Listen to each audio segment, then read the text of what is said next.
Hey everyone, welcome back to the Becoming series, exploring the deep truths and the principles that will enable you become everything you were created to be and to do. So, we're officially starting the series on the eight greatest needs. And in the last episode or the previous episode, I gave an introductory oversight or overview of what we're going to be discussing. And we're referring to eight needs, the eight greatest needs of the human heart. So now we're going to start with the very first need, and that need is purpose. Now we've addressed this to a good extent, I think, in one of the previous episodes titled "What is your why?" or rather, "Why am I here?" Right, and that was in the sequential mini series of the five questions of the human heart. But this needs to be further understood, right? And obviously we can't really do justice with just 5 minutes or 10 minutes. There are whole seminars and whole books about this topic alone. But what I want to do, my aim is to really tie it into the need, right, and how this need translates into the principle of self manifestation. So, how does purpose work, right? The best way to understand it really is by understanding the principles, because everything has a principle tied to it. So, what is the principle of purpose? There are about five things that we need to understand or we need to realize when we're talking about purpose. Now, first of all, we need to understand the source. Everything in life has a source. Everything ultimately originated from a source. Now, purpose is a concept, and as a concept, it originated from someone, and that someone is God, right? God is the God or is a God of purpose. It is his nature to do everything on purpose. Everything that he does is done on purpose. And that's the first principle that I'd like you to note. God is a God of purpose. It means that whatever he does, whatever he says, whatever he brings to come to pass is always intentional. There is always a purpose. He does nothing without a purpose. Everything that he creates has a purpose, right? He didn't just create things for the sake of them looking beautiful, even though they might be beautiful. There's a purpose for that beauty, right? So we need to understand this principle first. God is a God of purpose because from there flows everything else. So, principle number one, once again, God is a God of purpose. Number two, everything in creation has a purpose. I just sort of alluded to that, but we're going to talk about it a bit more deeply. I said that God is a God of purpose. So it means that whatever he creates has a purpose attached to it, right? And we need to understand the way that God works because if we understand it a little bit better, it would help our comprehension. So how does God work? What he does is not to create something or someone first and then look for something to give that person or that thing. No, no, no, no. He starts with its purpose. There's always something that he wants done. So he creates that or he defines the purpose of the thing first.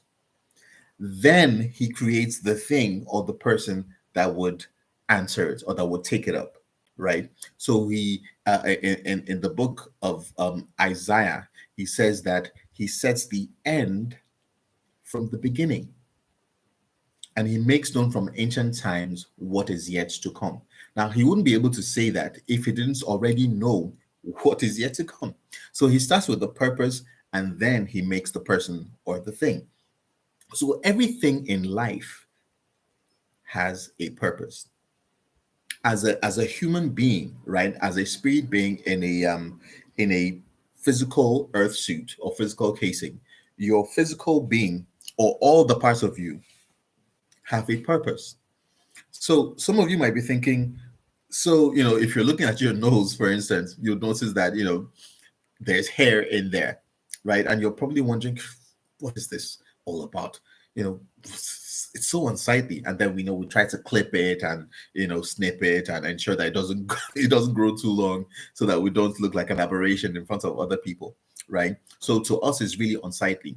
But there is a reason for the hair in your nose, right? Now, what we breathe in oxygen, but there are various things that are flying around out there that we can't see with the naked eye. For instance, bacteria.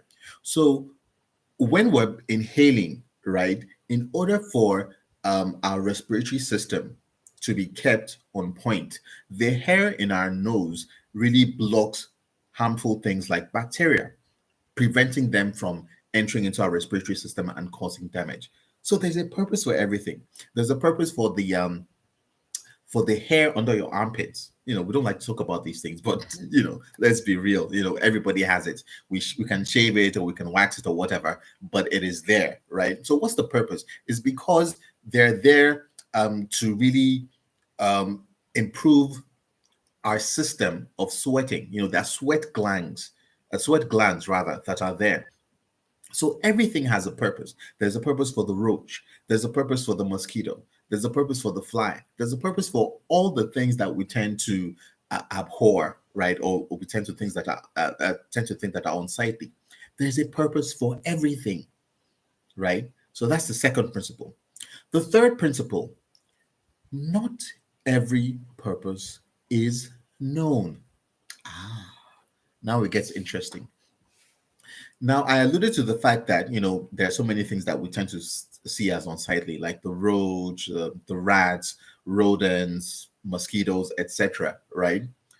But I said that everything in life has a purpose, but not every purpose is known. It is because we don't know the purpose for some of these things that we tend to act the way we do. So, for instance, we see a rat or we see a roach and we kill it because we're like, these things are bad.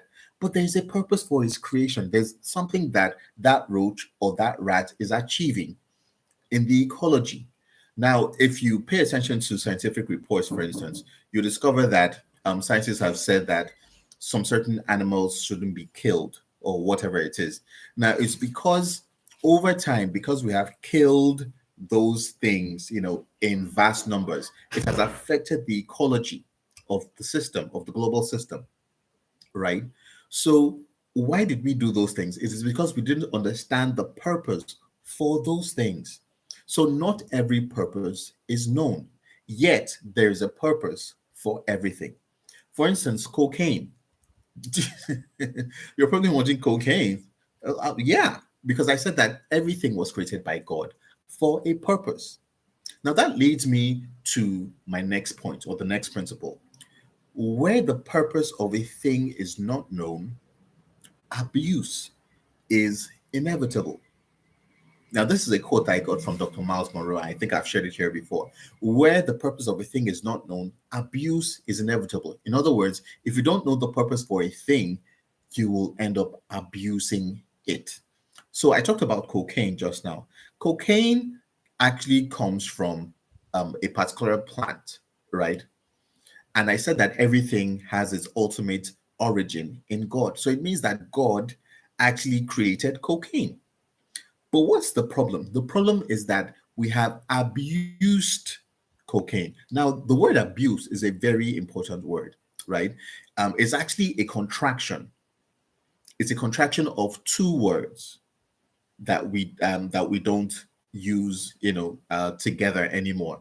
And those two words are abnormal use, abnormal use, abnormal use, abuse, right?